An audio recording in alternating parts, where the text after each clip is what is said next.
आज हम बाल महाभारत से एक और पात्र के बारे में जानकारी प्राप्त करेंगे जिनका नाम है द्रोणाचार्य।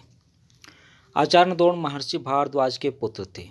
किसके पुत्र? महर्षि भारद्वाज। पांचाल नरेश का पुत्र ध्रुपद भी द्रोण के साथ ही भारद्वाज आश्रम में शिक्षा पा रहा था। मतलब जो पांचाल देश के राजा थे उनका पुत्र ध्रुपद भी द्रोणाचार्य के साथ भारद्वाज ऋषि भारद्वाज के आश्रम में शिक्षा प्राप्त कर रहे थे। दोनों में गहरी मित्रता थी। कभी कभी राजकुमार ध्रुपद उत्साह में आकर द्रोण से यहाँ तक कह देता था कि पांचाल देश का राजा बन जाने पर मैं आधा राज्य तुम्हें दे दूंगा। मित्रता के वश में आवेश में आकर ध्रुपद द्रोण से ये कहता था कि जिस दिन मैं पांचाल देश का राजा बनूंगा उस दिन तुम्हें अपना आधा राज्य दे दूंगा। शिक्षा समाप्त होने पर द्रोणाचार्य ने कृपाचार्य की बहन से ब्याह कर लिया। शिक्षा समाप्त हुई तो द्रोणाचार्य का विवाह किससे हुआ? कृपाचार्य की बहन से।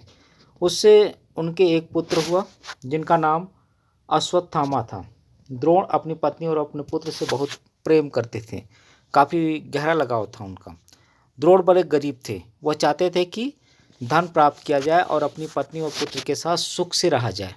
जीवन में हर किसी की कामना होती है कि धन दौलत हो और परिवार के साथ सुखपूर्वक जीवन व्यतीत करे। तो द्रोणाचार्य भी यही चाहते थे। उन्हें खबर लगी कि परशुराम अपनी सारी संपत्ति गरीबों में या गरीब ब्राह्मणों को बांट रहे हैं। द्रोणाचार्य को पता लगा कि परशुराम जो है अपनी सारी संपत्ति अपनी सारी दौलत गरीब ब्राह्मणों में बांट रहे हैं। तो भागे भागे उनके पास गए, लेकिन द्रोणाचार्य के पहुंचने तक परशुराम अपनी सारी संपत्ति वितरित कर चुके थे, गरीबों में बांट चुके थे। वह वन गमन की तैयारी कर रहे थे, वन में जाने की तैयारी कर रहे थे। द्रोण को देखकर परशुराम बोले, ब्राह्मण श्रेष्ठ, आपका स्वागत है, पर मेरे पास जो कुछ भी था वह मैं बांट चुका हूँ। अब यह मेरा शरीर और धनुर्विद्या ही है। बताइए मैं आपके लिए क्या करूँ? द्रोणाचार्य से परशुराम ने पूछा कि मेरे पास कुछ भी नहीं रहा, जो कुछ था मैंने सब कुछ बांट दिया। अब मेरे पास मेरा शरीर है और जो धनुर्विद्या, तीर और धनुष चलाने की जो विद्या वो है। बताइए मैं आपके लिए क्या करूं? तो द्रोणाचार्य ने कहा, उनसे सारे अस्त्रों के प्रयोग और रहस्य सिखाने की प्रार्थना की।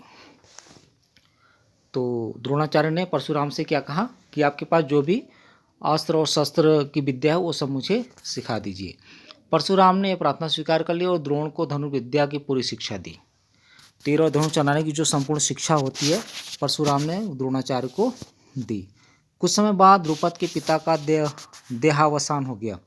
यानी जो उनके बचपन के मित्र थे जिनके साथ वो पढ़ने के लिए जाया करते थे, उनके पिता का देहांत हो गया, जो कि पांचाल देश के राजा थे। द्रोणाचार्य को जब ध्रुपद के पांचाल देश के राजगद्दी पर बैठने की खबर लगी तो वो सुनकर बड़े प्रसन्न हुए। क्यों? क्योंकि बचपन में ध्रुपद ने कहा था कि मैं जिस दिन पांचाल देश का राजा बनूंगा अपनी आधी संपत्ति तुम्हें दे दूंगा। राजा ध्रुपद से मिलने के लिए पांचाल देश को चल पड़े। उन्हें गुरु के आश्रम में ध्रुपद की लड़कपन में की गई बातचीत याद थी। मतलब बचपन में की गई बात उनको याद थी। सोचा यदि आधा राज्य न भी देगा तो कम से कम कुछ धन तो जरूर ही देगा। इस उम्मीद में द्रोणाचार्य पांचाल देश के राजा ध्रुपद के पास गए कि आधा राज्य अगर न भी देगा तो कम से कम कुछ धन जरूर मिलेगा। यह आशा लेकर द्रोणाचार्य ध्रुपद के पास पहुँचे। बोले, मित्र ध्रुपद, मुझे पहचानते हो ना? मैं तुम्हारा बालपन का मित्र द्रोण हूँ। जाकर वहाँ पर उन्हें परिचय दिया। ऐश्वर्य के मद में मत होकर राजा ध्रुपद को द्रोणाचार्य का आना बुरा लगा। धन दौलत के मद में अंधा हुए राजा ध्रुपद को द्रोणाचार्य का उसके दरबार में पहुंचना और द्रोण का अपने साथ मित्र का सा व्यवहार करना तो और भी अखरा, और भी उसको बुरा लगा कि एक गरीब ब्राह्मण एक राजा को मित्र कैसे कह दिया। वह द्रोण पर गुस्सा हो गया और बोला, ब्राह्मण, तुम्हारा यह व्यवहार सज्जनोचित नहीं है। ध्रुपद ने क्या बोला ब्राह्मण से, द्रोणाचार्य से, कि तुम्हारा जो व्यवहार है वो सज्जन के जैसा नहीं है। मुझे मित्र कहकर पुकारने का साहस कैसे हुआ? सिंहासन पर बैठे हुए एक राजा के साथ एक दरिद्र प्रजाजन की मित्रता कभी नहीं हुई। क्या बोलता है कि सिंहासन पर बैठे हुए राजा के साथ एक गरीब प्रजाजन की मित्रता कभी नहीं हुई। तुम्हारी बुद्धि कितनी कच्ची है। लड़कपन में लाचारी के कारण हम दोनों को जो साथ रहना पड़ा, उसके आधार पर तुम ध्रुपद से मित्रता का दावा करने लगे। दरिद्र की धनी से, मूर्ख की विद्वान से और कायर की वीर के साथ मित्रता कभी नहीं हो सकती। ये राजा ध्रुपद अपने बचपन के मित्र द्रोणाचार्य से कह रहा है कि मित्रता बराबरी की होती है, बराबर की हैसियत वालों में होती है।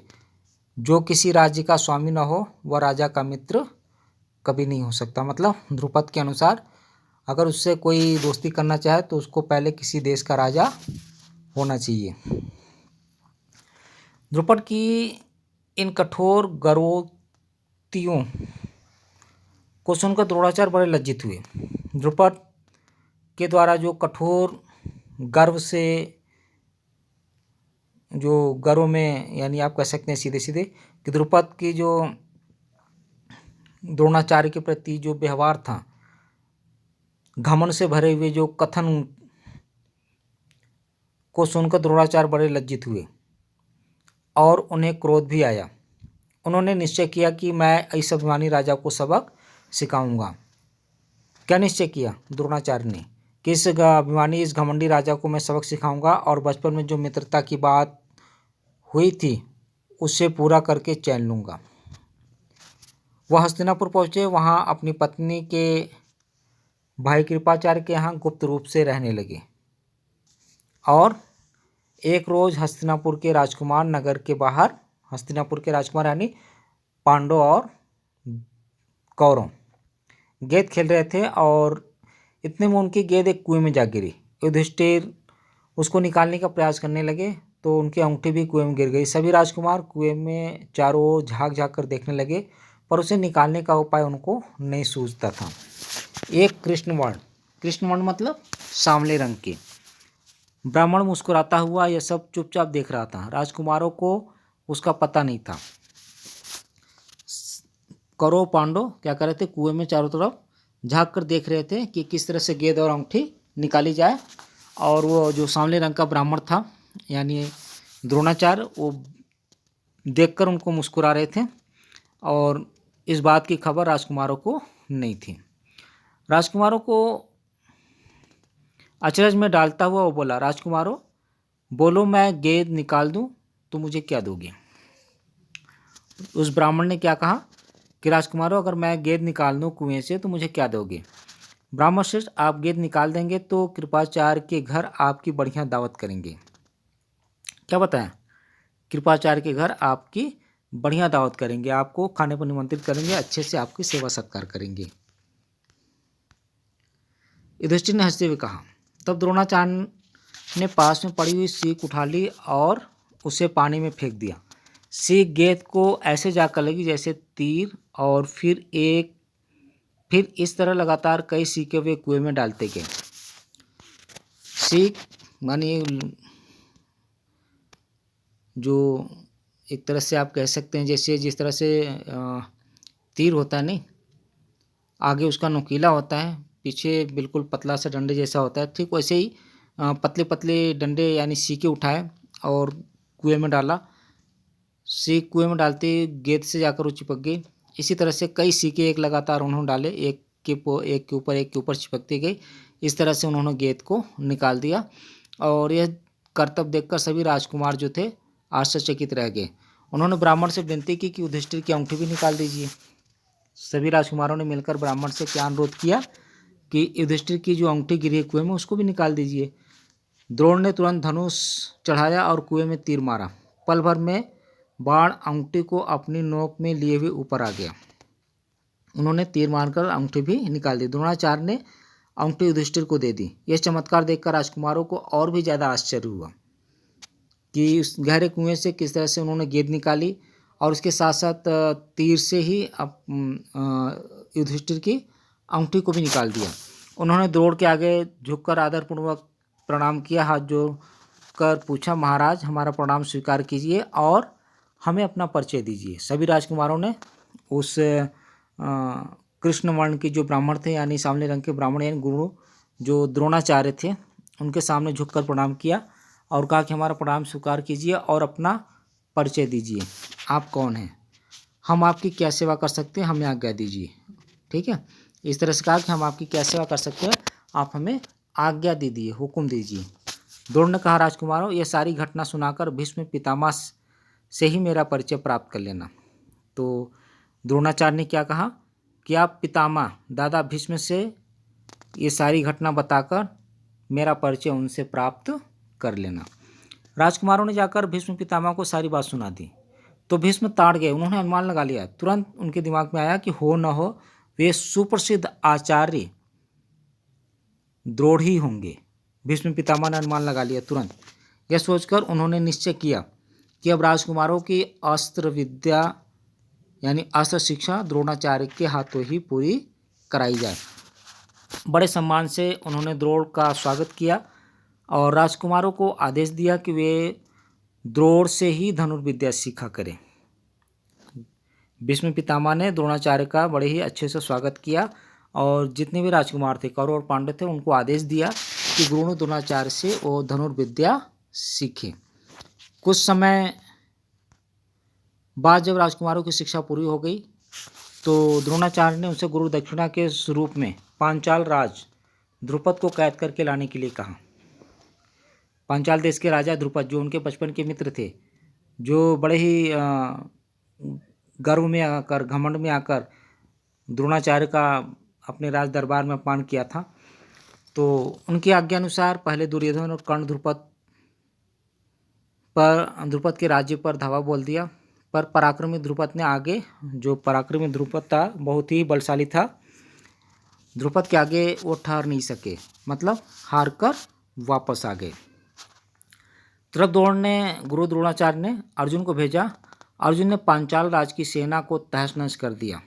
क्यों? क्योंकि अर्जुन भी बड़े पराक्रमी थे, धनुर्विद्या में निपुण थे और राजा द्रुपद को उनके मंत्री सहित कैद करके अपने आचार्य के सामने लाकर खड़ा कर दिया।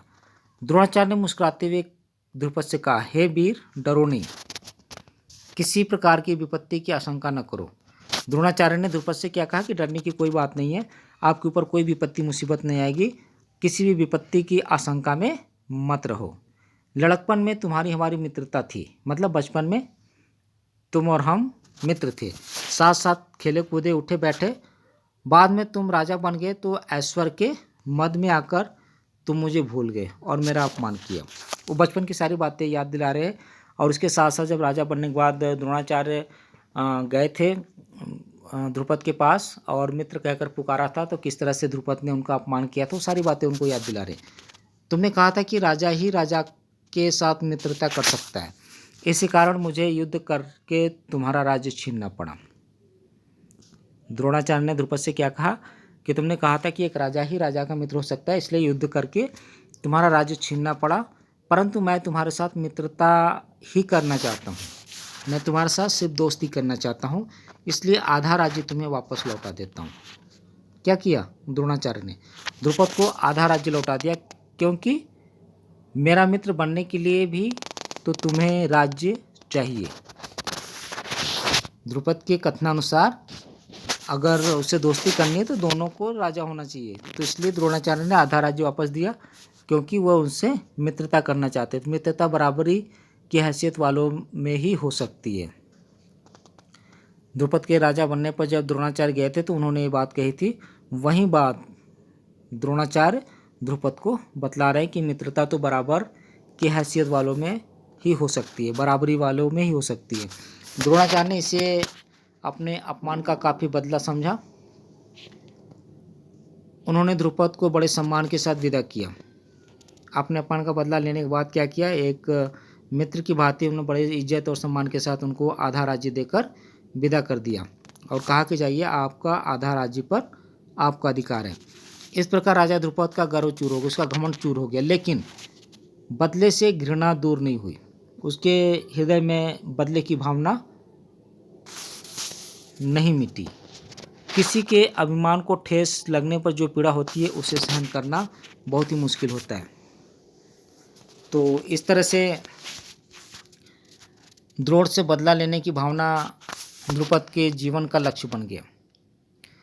वहाँ से तो द्रुपद चले गए, किंतु उनके मन में जो बदले की भावना थी वो समाप्त नहीं हुई और उन्होंने अपने जीवन का एक लक्ष्य बना लिया कि मुझे द्रोणाचार्य से बदला लेना है।